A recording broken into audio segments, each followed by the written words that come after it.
Me räägime jõust, me räägime väest ja me räägime sellest, mis loeb. Võimi ja vägi episood 32, daamid ja härrad, meil on saates legendaarne ettevõtja ja investor Urmas Sõõrumaa. Urmas Sõõrumaa, tere tulemast saatesse. Tere ja aitäh. Tugev energia. Urmas, meil on hästi palju erinevaid teemasid, millest me saame täna rääkida, aga minu üks lemmikasi viimasel ajal on see, enne kui Mihhail saab ka hakata enda käides rääkima, on see, et läheme niimoodi natuke ajast tagasi, siis kui Urmas oli natuke noorem, kui ta praegu on. Mis on sinu see alguslugu? Kus see tee algas? Ja kuidas me läbi selle tee jõudsime täna siia, kuhu me oleme jõudnud sinuga? Eks ta algas Kohila ja Hageri vahelt sealt tolleaegse Adila kolhoosi põldude vahelt. Et seal, seda ma mäletan, et seal ma ringi siblisin ja kuidagi viisi kõvaks meheks tahtsin saada. Et ma ei teadnud, mida see küll tähendab, aga jalgratta asemel jooksin ja kui esimestes klassides käisin, siis ka peale seda, kui ma olin siis karjalaudas emal abiks käinud, siis õhtul kell 10-11 oli mul kuuvalgel niisugune äge suusaring ja kütsin vanade puusuuskadega seda ringi veel. Ei saanud küll aru täpselt mille nimel, aga ma võtsin selle kokku, et tahtsin siis kõvemaks saada. Et niisugune vedru on nagu sees olemas. Et sul on terve elu selline nii-öelda sõdalase energia sees olnud, et kogu aeg vaja tööd teha, olla kõige parem ja kogu aeg liikuda ainult edasi ja mitte passima jääda niisama. Keegi legendaarne näitleja on ju öelnud, et paigalseis on ju tagasiminek. Et jah, nii ma liigungi. Viimasel ajal ütleme küll natuke tasakaalukamalt ja igale poole pole mõtet jooksta. Nii nagu need anekdoodidki rääkivad. Vast tulevad asjad ise sinu juurde. Kas sa tahad öelda, et sa oled siis maainimene, kelle peamiseks filosoofiaks on talupoja loogika? Põhimõtteliselt küll, eks ma kuidagi linna ära eksisin, et mul tõepoolest, et sa kellega sa ikka ennast natuke nagu võrdled või kuidas seda maailmapilti vaatad, siis paljud ettevõtjad, kes 90. aastate alguses alustasid, neil oli ikkagi kas kolhoosi esimehest või siis parteifunktsionärist mingi esivanem või lähisugulane, kes seda nagu aitasid. Mina tulin tõesti Padumaa kohast ilma ühegi tuttavata, lihtsalt eksisin Tallinna linna ära ja kuidagi olen siin hakkama saanud.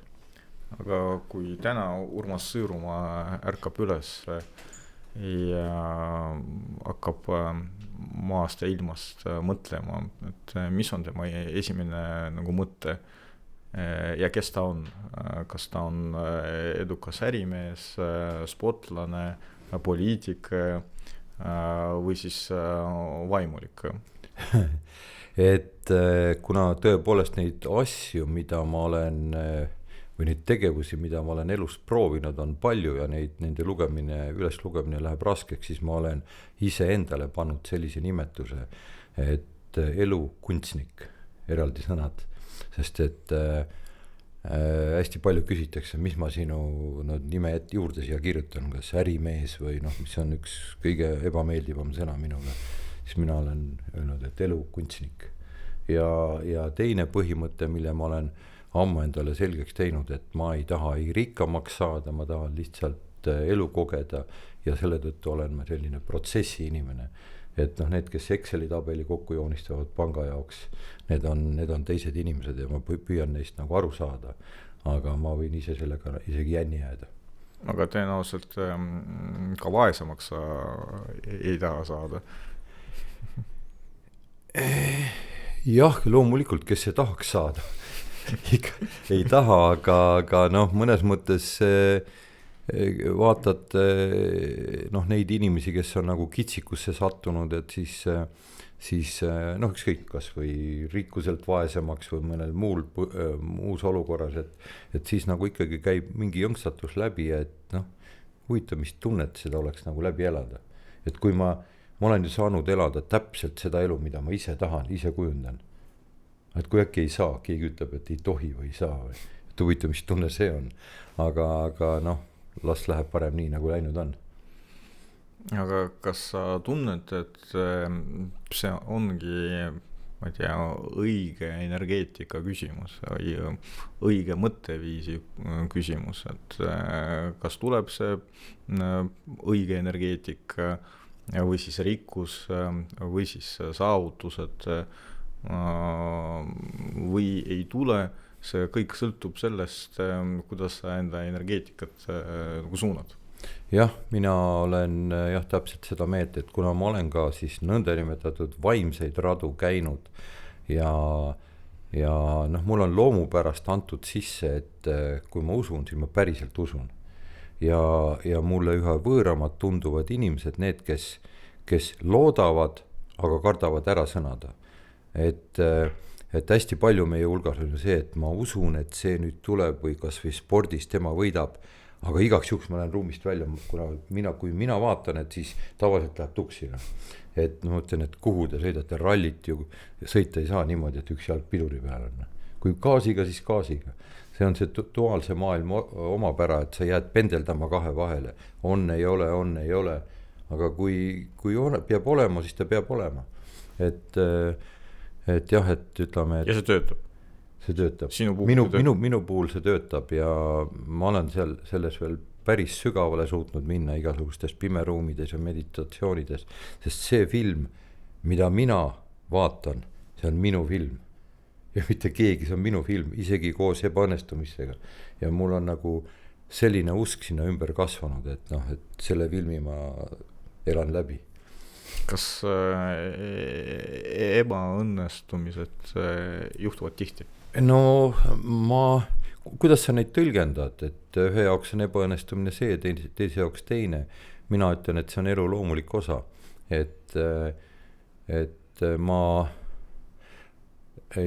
tihtipeale vaatan ka siis Hiina kalendri järgi inimeste maagilist ruutu, kes siis minuga nagu kokku puutuvad siis lähemas suhtes või töösuhtes, et kuidas siis mina peaks sinna suhestuma.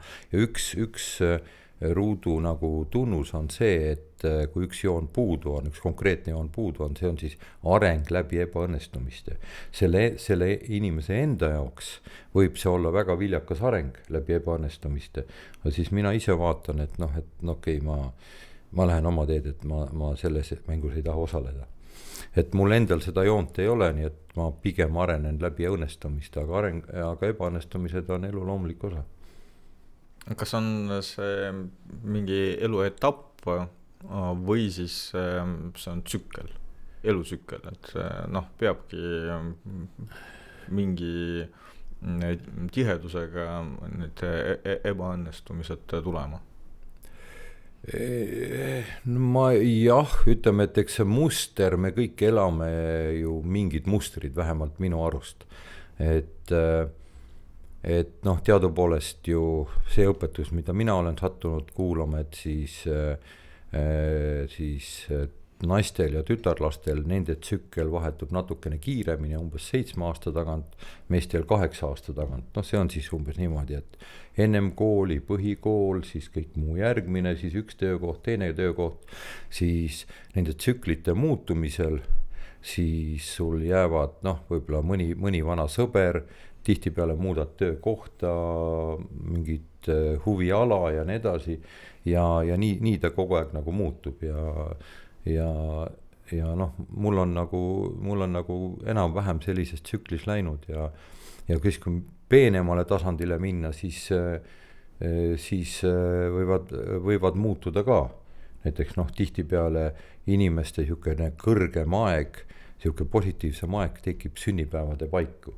Ja vaadake meie olümpiavõitjad, näiteks Veerpalu ja Šmigun ja Mae ja nende sünnipäevadel on õnneks olümpiamängud. Ja siis on ka tulnud võite, et nende õnnestumised ja aeg-ajalt ka ebaõnnestumised satuvad näiteks sellisesse tsüklisse. Ja nii võib neid tsükleid vaadata suvel, talvel ja kellel kuidas, kui sa õpid märkama. Minu elu puhul on niimoodi, et ma proovin üha rohkem ja rohkem märgata kõiki asju, kas või tutvus sinuga või kokkusaamine mingi juhusliku inimesega või see kindlasti on mingi sõnum minu jaoks, et proovin märgata. et ma saan aru, et poliitikute puhul on tegelikult nii, et kui sünnipäev on valimiste lähedal, siis tõenäoliselt sa oled edukas poliitikas. Aga ütle, kas sina usud, et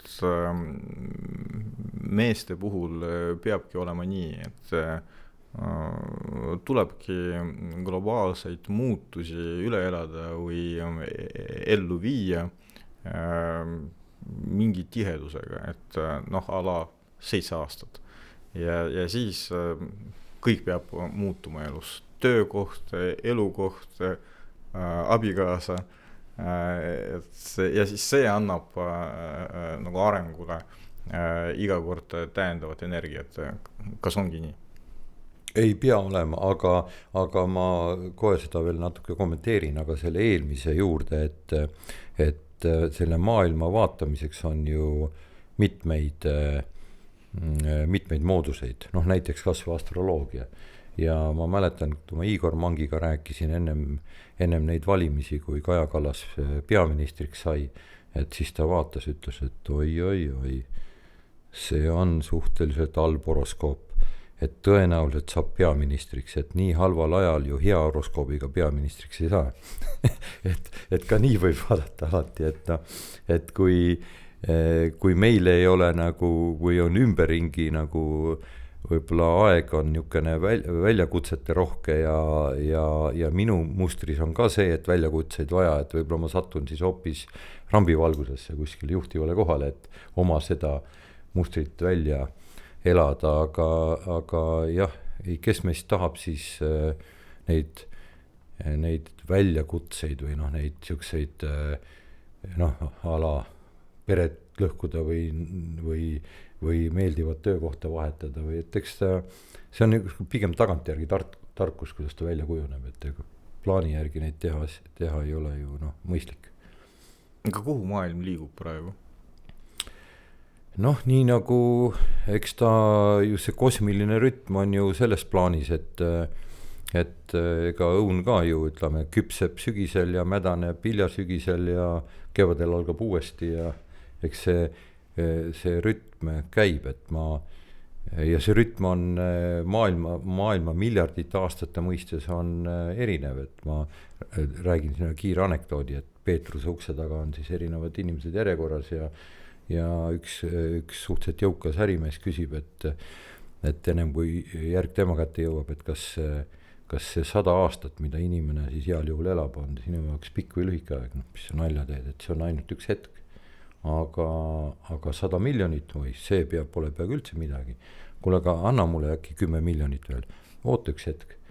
Et see kõik on nagu hetke küsimus ja selles pikas maailma ajaloos, et minule ka, kui tänapäeval keegi tõestab, et nüüd kohe 26 aasta juulis algab mingi uus järgmine periood siin maailmas ja nii edasi, siis ma küsin, et mis nagu ajaraamistikus sa vaatad, miljardi või miljoni aasta raamis, et oled kindel, et neid asju ei ole kordunud siin. Ehk siis maailma lõppu lähiajal ei tule. Lähiajal ehk siis järgmised 100 aastat. Ei, ma usun, et mitte kindlasti ei tule, et võib-olla isegi tuleb see, et me istume veel mõnikord selles situatsioonis. Mina sinu koha peal, sina minu koha peal. Aga räägime spordist. Räägime spordist, jah. Sul on neid, sa oled väga kirju selle spordimaailmas ka ju tegelikult, sul on väga palju erinevaid alasid, millega sa oled tegelenud ja sul on kindlasti ka mingisugused alad, mis paeluvad sind rohkem kui teised, et mis on sinu sellised ägedad mälestused ja mis on need kõige-kõigemad, mis on need kõige südamelähedasemad spordialad sinu jaoks? Jah, et tõepoolest mul on võib-olla nagu naljakamad, aga mis on ikkagi minu omad, et ma olin kuskil 16-17 vist, võib-olla 16 isegi, tulin Eesti meistriks boksis võistkondlikult. Ja kuna olin Kalevi boksiklubis ja 63,5 kilogrammiste seas polnud kedagi välja pandi mind. Ja öeldi, et siis 6 võistlust pidanud, 3 kaotanud. aga mul oli see hästi häiriv, sest noh, nad pidid midagi ütlema, panid mulle kirja ka kaardi peal niimoodi, kuigi mul oli esimene matš. Aga Narva Kaleviga kohtudes sattus nii, et vastas oli meistrikandidaat, boksis kui on üle 1 järgu vahet, vähemalt siis kokku ei lubatud. Aga kuna minu meeskond võitis, siis mulle pandi ka medal kaela. et siuke kogemus boksiga.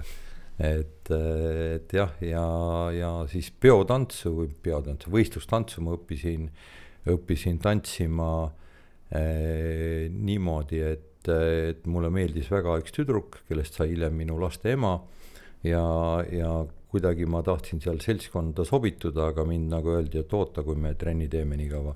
Ja ma leidsin endale partneri ja tegin nii 3 aastaga tulin selles vanuseklassis Eesti meistriks ja siis nagu ikka minu puhul, et oi, kohtunikud ebaõiglased ja panid talle rohkem punkte kui meile, siis ma tulin järgmine aasta uuesti ja siis see kogu kamp vajus nagu lõpetas oma trenni ära, sest nemad olid teinud selleks ajaks juba 13 aastat.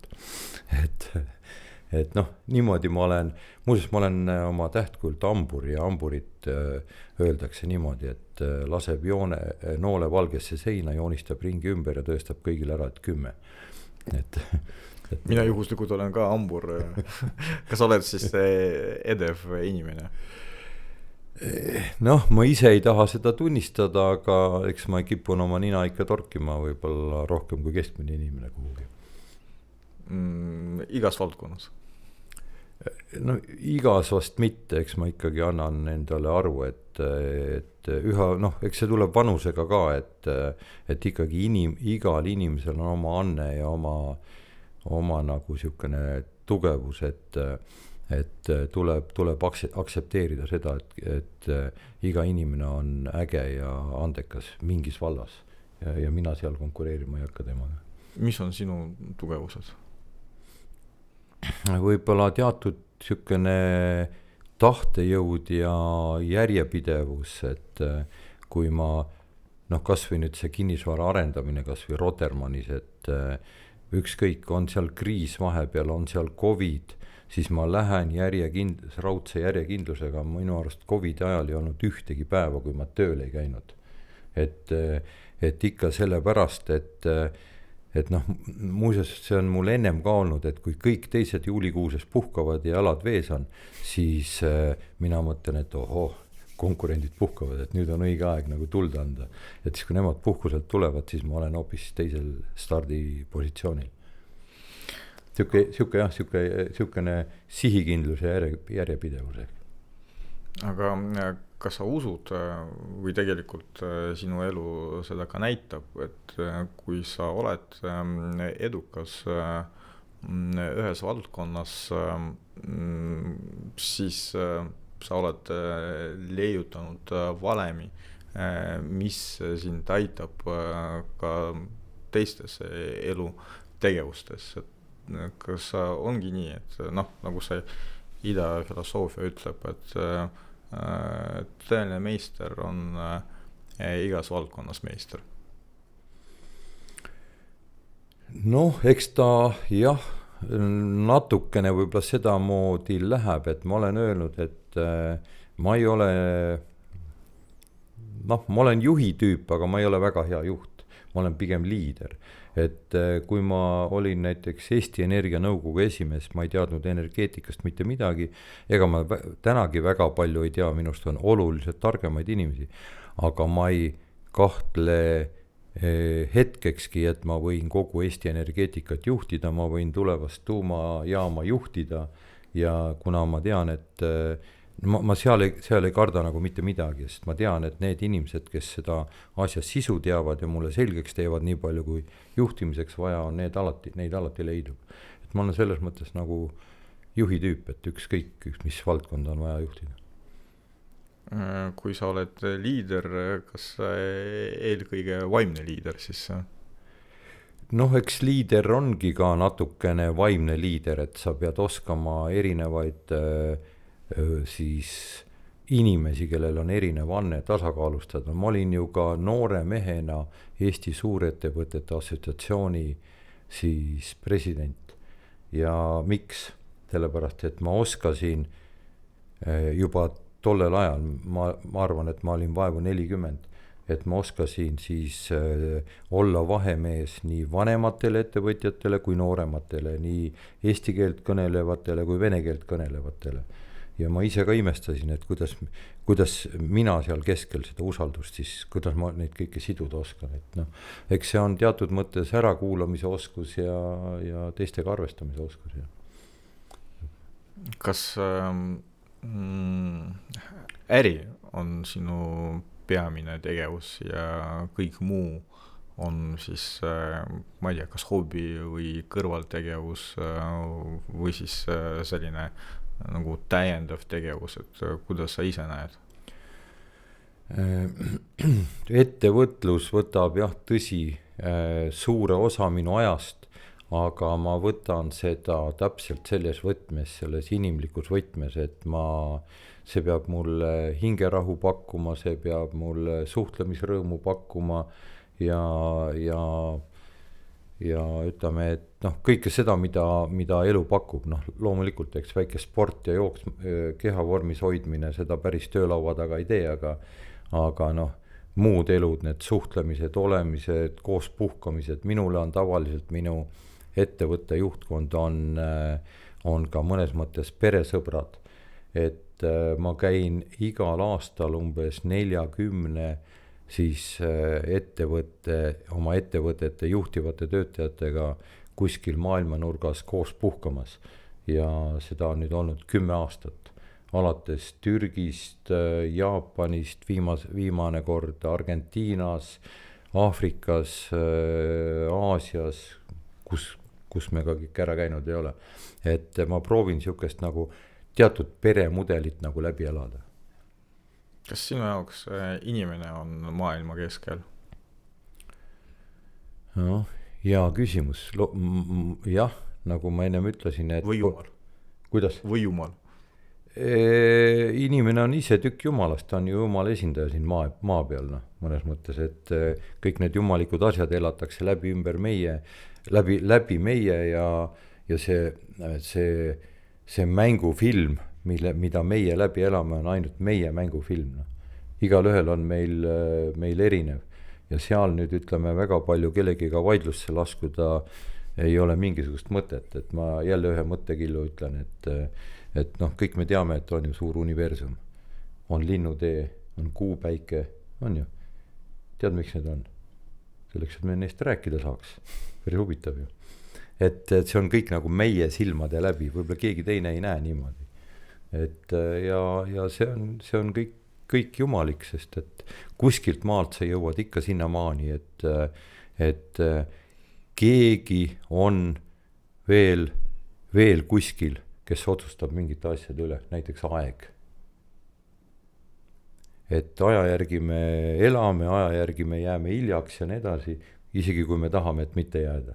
Et keegi otsustab ikkagi mingite veel täiendavate asjade üle. No see maailm eksisteerib sellepärast, et me seda nagu tajume.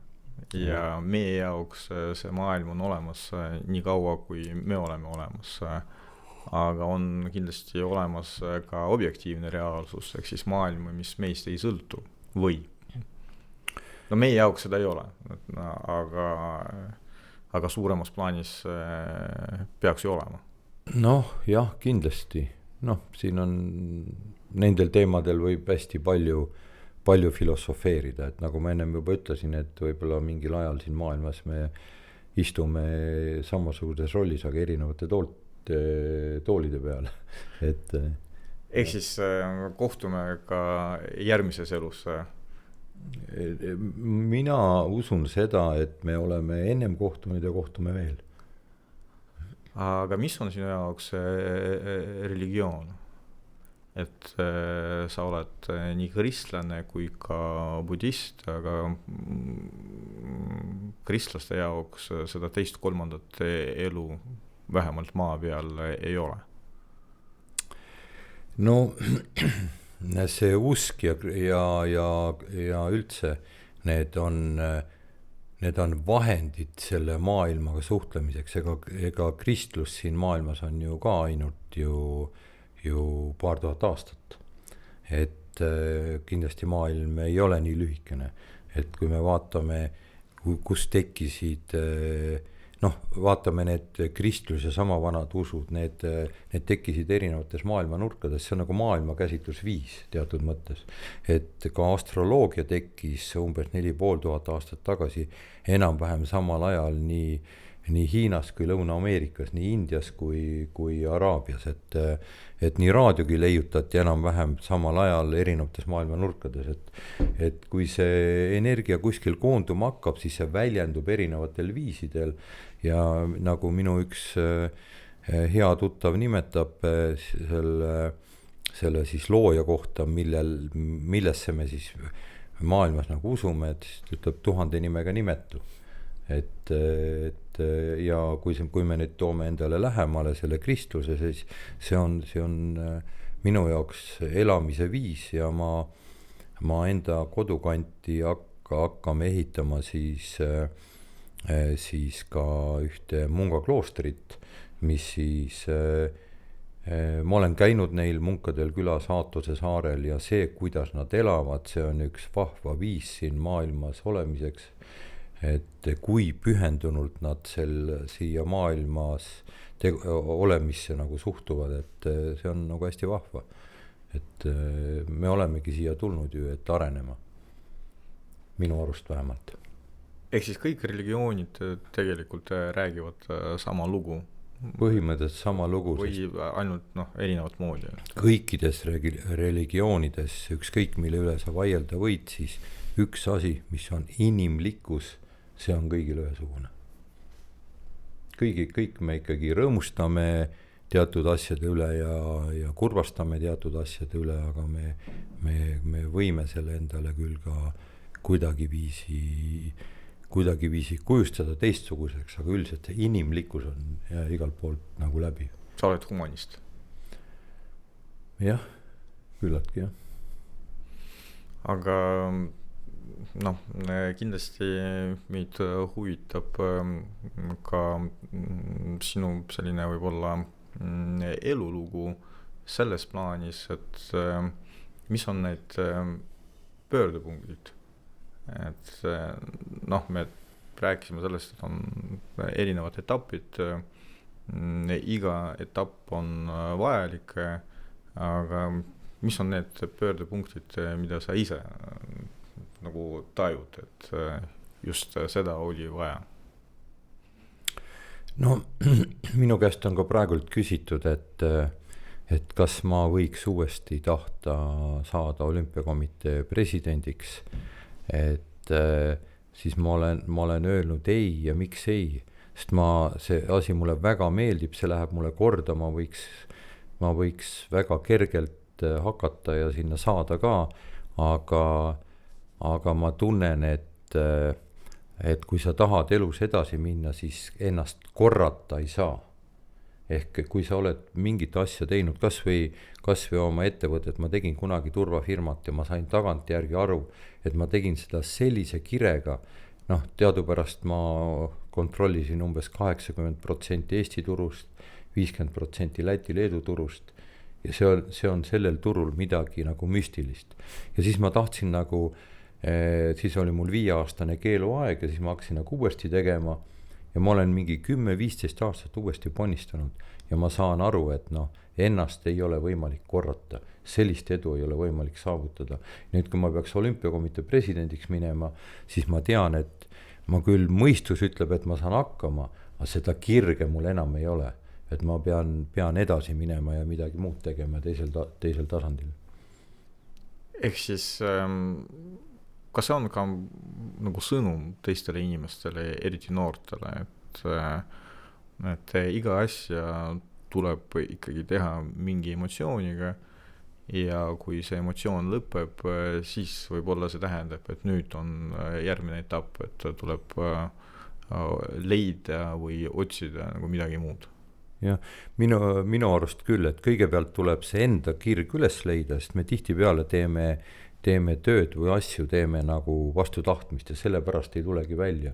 Minul on endal töö juures sattunud niimoodi, et mul on siis kinnisvaraarendus on nagu ehk kõige suurem tegevus täna ja kui see teema puudutab siis visioone, mingid ütleme niisuguseid plaane, kuidas teha, millised materjalid, kuidas, isegi mitte nii väga materjalid, aga just, et milline see maja välja näeb.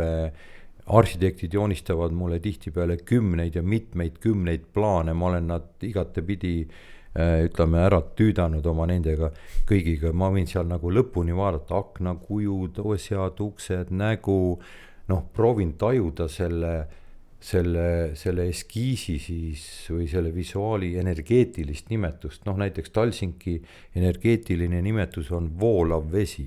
No ütle nüüd, mis see voolav vesi on, siis sa proovid seda tunnetada, see on teatud mõttes südameenergia ja siis minu alluvad, minu kõrval tihtipeale vaatavad tülpinud näoga, noh kuna ma olen ülemus, siis nad mind kuulavad ja nii edasi ja siis ma näen, kui asi läheb nüüd päris projekteerimisse hakkavad siis niimoodi, et garaaži parkimiskohad, vundamendipostid, asjad, mingid siuksed ja kus nad lähevad põlema. Minul hakkab seal huvi kaob ära, kuulan nagu natuke tülpinud näoga siis nende, aga ma naudin seda, kuidas nemad lähevad põlema ja vaidlevad omavahel nendes postisammudes ja uksekohtades ja nendes kohtades.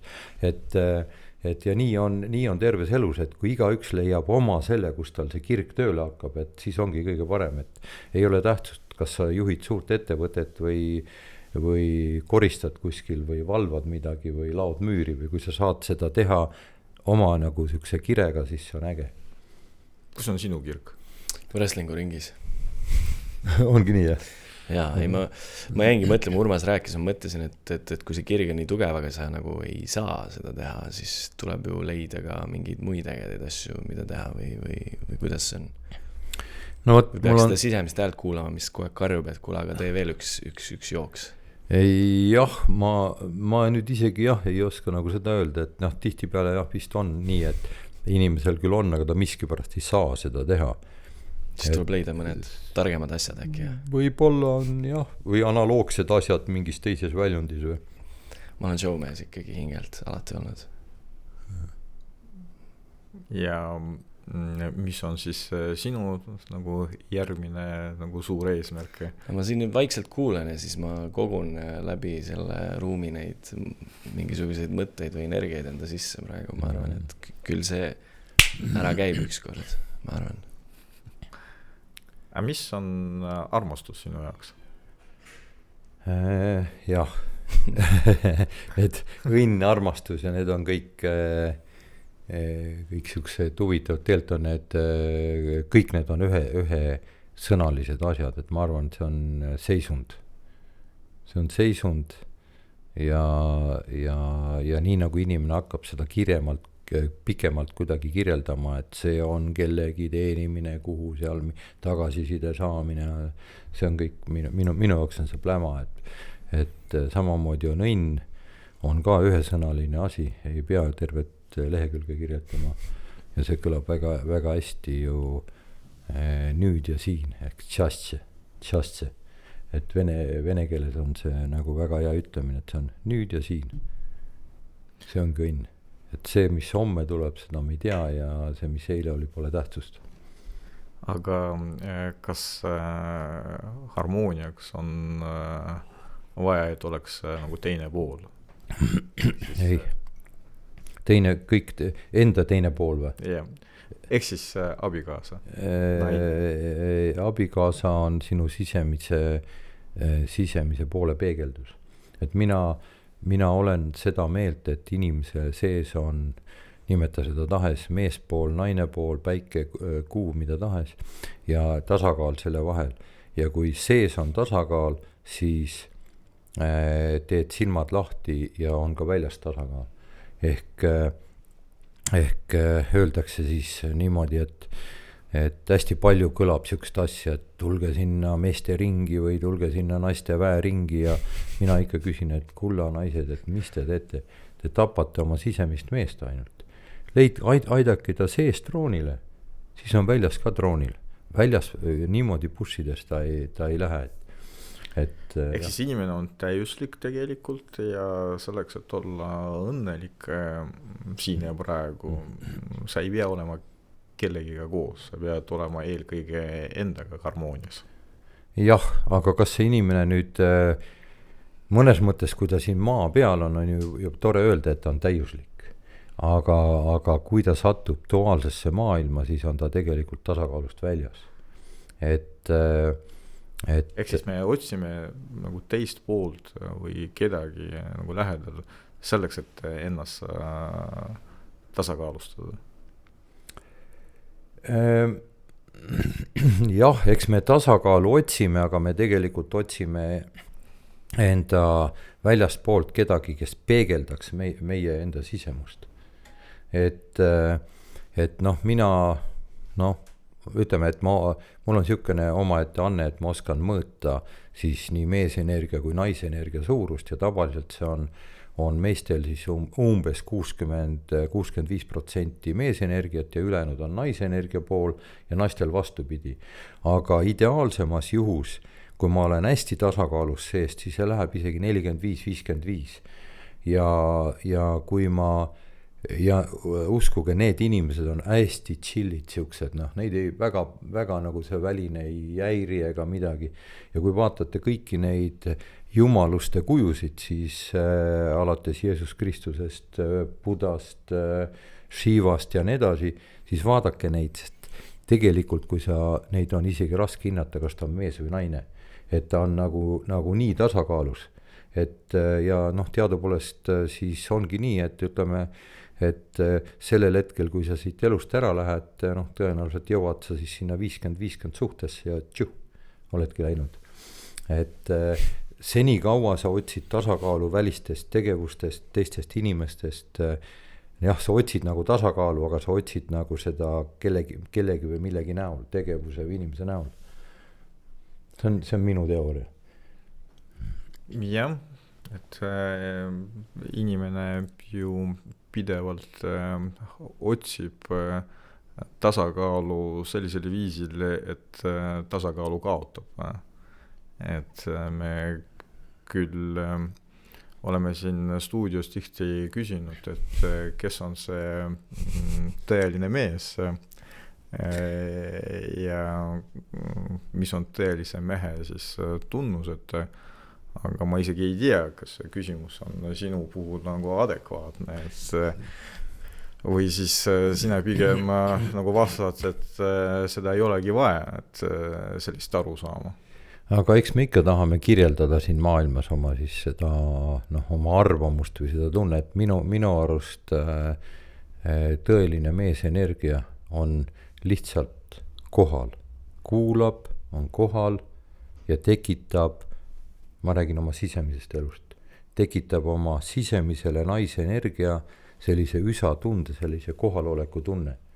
Ja küll siis hakkab ikka mäng pihta seal sees. Nauding ja mäng. Ja siis teed silmad lahti ja seesama toimub kõik väljas. Peegeldusena. Aga kui ma hakkan võitlema, et sisemine mees on, ma ei tea, kõige kõvem ja kõige, no siis võib olla, et on silmad lahti ja väljas ei olegi kedagi. Sest ma olen sees oma naisenergia ära lämmatanud. Et minu maailmakäsitlus on nagu selline. Iseasi, kuidas ma seda suudan kõik ellu viia, eks ma olen samasugune kui teised. Või nagu inimene ikka, mitte täiuslik. Aga kas see ei ole nagu oluline, kui mitte universumis, siis nagu ühiskonnas, et mees oleks nagu tugev, sihikindel, aus endaga ja teistega ja oleks kaitsja ja sellised võib-olla rollid, mida on toonud nagu ühiskond, aga võib-olla mõnes mõttes ka loodus, et kuna puht füüsiliselt mees on tugevam, et kas see nagu ei ole oluline? Eks nad kindlasti on oluline. Aga jah, et vaata sellega võib alati ju minna ju üle ääre, et on ju siuksed liikumised nagu vabadus ja nii edasi, küll on minu poole ka püürdud, et lähme ja nüüd teeme nii, et kõik on vabad. Mina ütlen, et mul ei ole probleemi. Et see, kas teine on vaba või kas või kui ma olen kõige kõvem mees ja kaitsen ja kontrollin kõike, ütleme siis kellegi jaoks, siis võib-olla keegi teine on vastupidi surutud käpuli ja nii edasi, et see on niisugune teema, mille üle võib küll väidelda, tõenäoliselt on ta selle siis ütleme mitte tasakaalus inimese jaoks ikkagi õige, et ma suudan kodu kaitsta ja ma suudan seda. Vaadake, mis maailmas nagu toimub selle tasakaalu mõttes, et mis iseloomustab veel nagu naisenergiat, need on nagu siis nagu veeelemendid, need on pandeemiad, veeuputused, asjad, oli meil ju pandeemia, maailm keerati ju mõne päevaga lukku. Ja siis tuli keegi korraldas Ukrainas sõja ja see oli meie jaoks päevaga läbi. Tõmmati tuli üles, vesi läks allapoole, nüüd võitleme tulega. Ja siis me hakkame kõik sinna ise oma seda energiat andma. Oi, küll ta on siis põnev ja küll me tahame kõike enda nagu sisemist tasakaalustust näha kuskil kellegi teise näokujus. Aga nüüd on maailma asjad veel segasemaks läinud. Ma arvan, et see sõda hakkab varsti lõppema seal sellepärast, et ei jätku seda enam nagu seda teiste inimeste tähelepanu nii palju ja siis ta jälle vajubki ära. Siis ootad jälle siin selles rütmis, millega me enne vaatasime, et kus see tulepool nüüd hakkab alla langema, et kus see nüüd selle teine pool jälle üles tõuseb. Et see on suur pilt. Ma olen elus sattunud siis sellist filosoofilist poolt ehk kõige rohkem kogema siis taoistlikku. Ja taoistlik on suures plaanis niisugune vee ja tule tasakaalu käsitlus. Tõenäoliselt pidevat tasakaalu ei olegi võimalik saavutada, et kuna selle tasakaalu saavutamine ongi protsess ja ongi see, mida see igapäevane elu tähendab, et kui oleks pidev tasakaal, siis puuduks võib-olla nagu sisu, et sealhulgas ka elu sisu. Ja kui me sinna õpime selles maailmas, siis oleks ka midagi õppida. Ja, sest elu on nagu meri, et vahepeal on siledam, vahepeal on tormisem ja täpselt on inimese elu samamoodi, et käib lainetega ja kui enam ei käi, siis on mingi teine vorm. Elutarkust kõlas täna päris nagu palju, et kas tuleb ka sinu traditsiooniline küsimus? Mu traditsiooniline küsimus tuleb küll, aga enne kui ma selle ära küsin, siis tegelikult on mind üks asi aastaid huvitanud Urmas Sõõrumaa kohta ja see on see, et me rääkisime saate alguses ka vist korraks ajast ja kuidas sinusugune mees seda aega üldse kasutab. Sest mul on vahel tunne, et sa oled see mees nagu Batman, magab siin 4 tundi ja laseb 20 tundi jutti muid asju. Aga kuidas see tegelikkus on? Kuidas sa kasutad oma aega? Ja mida sa sööd? Jah, see on vormis püsima ka kogu selle elu keskmise. Eks ta tõsi on, et eks ma olen seda elu põletanud ikkagi väga palju, et vähe maganud ja hästi palju tõmmelnud ja eks ma olen ju palju on apse ja eksimusi ka tulnud, aga ma olen võtnud need arengu osana ja ütleme, et üha rohkem ja rohkem. Ühesõnaga, ma pooldan ka sellist mõtteviisi, jälle natuke elutarkus, et kui sa kontrollid oma füüsilist keha, siis sa kontrollid 20% enda saatusest. Tähendab, see on sinu hingekodu, ainult läbi selle sa kõike neid asju kogeda saadki. Kui sa kontrollid enda mõtteid ja meeli, siis kuni 50%, see on juba päris raske.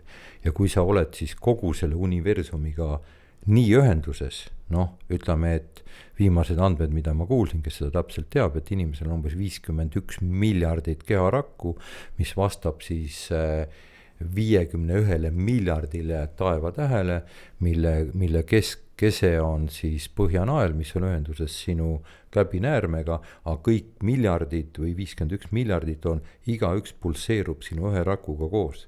Nii. Ja kui sa oled sellega ühenduses järelikult... Siis sa oled Buddha. Siis ma olen Buddha, jah. Et sinna poole püüdlemine on nagu siis siukene, ka üks tasakaalu, siuke võtsimine. Aga siis ongi, sa oled nii palju häid asju täna juba öelnud, aga kui sul oleks nagu inimestele ikkagi veel midagi öelda, see Urmas Sõõrumaa tarkus või see headus, mis sa tahad välja panna ka teistele, et mis see oleks? Sõnum universumile. Või sõnum universumile, jah.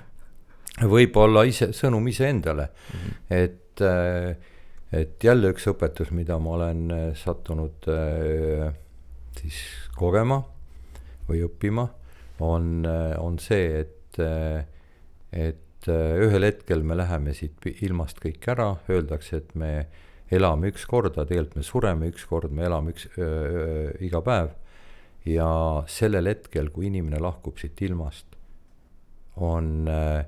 kui ühel hetkel sinu käske ei kuulata ja sinust aru ei saada, on sul ainult üks võimalus. Ära mõista kohut ja aksepteeri kõike seda, mis on. Ja seda saab natukenegi sellel hetkel oled võimeline seda tegema, kui sa ka eluaegas õpid seda ja harjutad. Nii et aktsepteerime seda, mis on ja ärme mõistame teiste üle kohut.